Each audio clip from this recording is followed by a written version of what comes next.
कोणत्याही सणासुदीला आपण गोड पदार्थ हा विकत आणत असतो, तर आज आपण घरच्या घरी खुसखुशीत गोड पदार्थ घरीच बनवणार आहोत।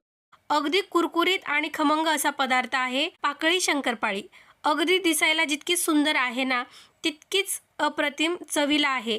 सर्वात आधी आपण इथे 2 वाटी मैदा घेतलेला आहे, चिमूटभर ओवा घेतलेला आहे, चिमूटभर मीठ घेतलेलं आहे आणि 5 चमचे तूप घेतलेले आहे। यासाठी आपण हलकसं कोमट पाणी घेणार आहे।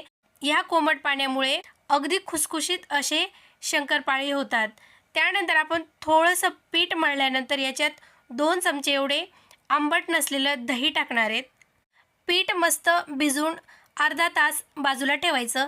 त्यानंतर आपण पाक बनवून घेणार आहे। पाकसाठी आपण अर्धा कप पाणी घेतलं, 1 कप साखर घेतली। फक्त साखर वितळेपर्यंत आपण उकळून घ्यायचं आहे।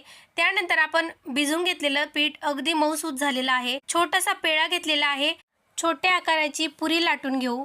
या पुरीला आपण अगदी मधोमध कळा कापल्या जाणार नाहीत, या पद्धतीने आपण मधोमध उभे काप देऊन द्यायचे आहेत। हे काप जेवढे बारीक असलेत ना, तेवढ्या पाकळ्या छान येतात।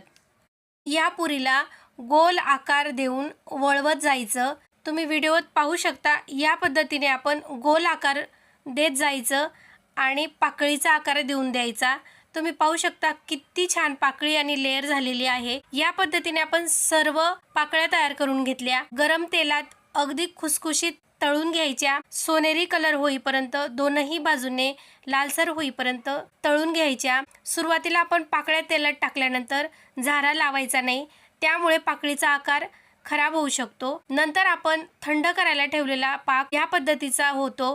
अगदी एक तार किंवा जास्त घट्ट झालेला नाहीये। त्यात आपण तळून घेतलेल्या पाकळ्या साधारण 2 ते 3 मिनिटांपर्यंत हलक्या हाताने परतून घ्यायच्या। साखर पूर्ण पाकळीमध्ये मिक्स होईपर्यंत आपण परतून घेतल्यानंतर सर्व करायला घ्यायचं।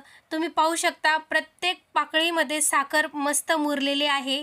सणासुदीला हा गोड पदार्थ तुमच्या घरात नक्की एकदा बनवा।